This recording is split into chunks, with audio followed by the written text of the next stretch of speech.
और दोस्तों मैं शिव कुमार पांडे आप लोगों का एसपी क्लास में स्वागत करता हूं। दोस्तों आज हम क्लास 10 और 12 दोनों के लिए देख सकते हैं F बराबर आर अपान टू, अर्थात F बराबर आर अपान टू फोकस दूरी और वक्रता त्रिज्या में संबंध क्या है। तो आइए आज हम इसको सिद्ध करेंगे क्या। सबसे पहले कोई भी प्रकाश की किरण लेंगे जो मुख्य अक्ष के समांतर भेजेंगे तो मुख्य फोकस से होकर गुजर जाएगी। ये पहला नियम होता है कि जब कोई प्रकाश की किरण मुख्य अक्ष के समांतर दर्शन पर आपतित होती है तो परावर्तन के पश्चात मुख्य फोकस से होकर गुजर जाती है। इसको ए बी नाम दे दिए, इसको बी डी नाम दे दिए, आप कुछ भी दे सकते हो। अब ये देखें तो ए बी क्या थी आपतित और बी डी क्या थी परावर्तित। हम अपवर्तन का नियम पढ़ चुके हैं, सॉरी परावर्तन का नियम। आपतित किरण और परावर्तित किरण को अलग करने के लिए एक अभिलंब होता है, इसे हम सी से मिला देंगे। अब ये हमारा आपतन कोण हो गया, ये वाला परावर्तन कोण हो गया। तो इसको आई और आर ना मानकर हम थीटा मान लेंगे। तो ये थीटा थी, ये भी थीटा, क्यों? क्योंकि आपतन कोण परावर्तन कोण के बराबर होता है। अब थोड़ा सा हम यहाँ पर देखेंगे ए बी सी, इतना देखिए ए बी सी, यहाँ पर अब देखना चाहो तो देख सकते हो A B B C C F. ठीक, अब करेंगे क्या, यहाँ पर देखिए तो जेड आकृति बन रही है और जेड आकृति का मतलब होता है एकांतर होता, और एकांतर कोण एक दूसरे के बराबर होते हैं। जब ये वाला थीटा है तो ये भी क्या होगा, थीटा होगा, यानी यहाँ पर भी क्या आ जाएंगे थीटा। अब एक और देखें तो यहाँ से जो किरण गई है फोकस से होकर, थोड़ा फिर से लुटा कर बना दे रहे हैं,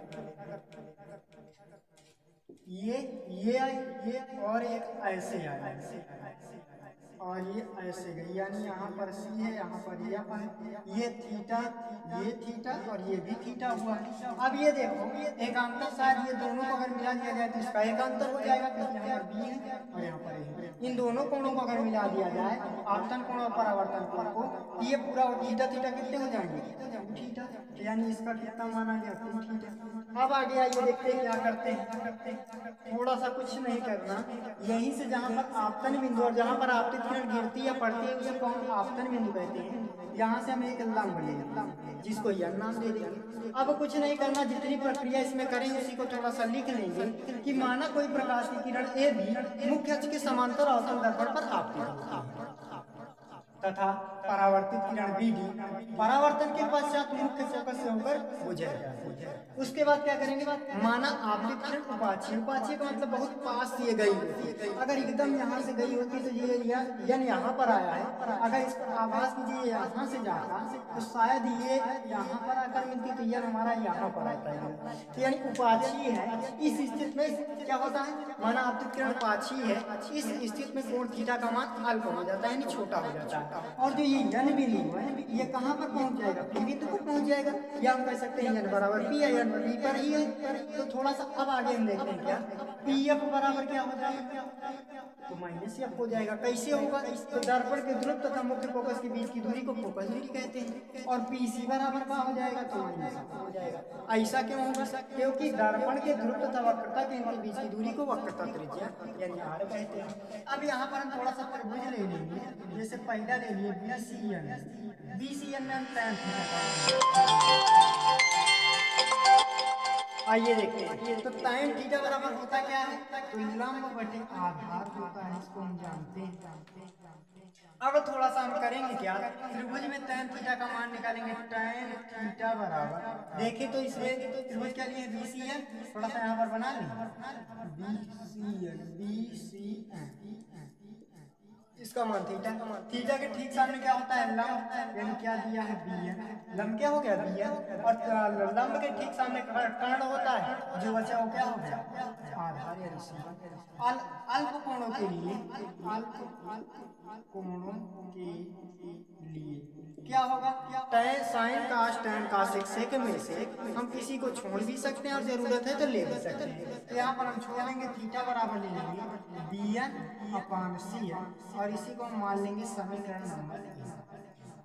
एक और त्रिभुज लेंगे जिसका नाम दे देंगे हम BFN में, इसमें से भी हम tan का, और देखें ये BFN में तो थीटा का मान कितना है, तो 2 थीटा ले लेंगे बराबर लंब देखें तो सेम वही होगा, यहीं पर यह बना लीजिए और इसको थीटा के बजाय तो थीटा कर दीजिए। ये देखिए BFN, तो ठीक है, थीटा के ठीक सामने क्या होता है लंब, इसमें भी लंब BN होगा, एफ एन हो जाएगा।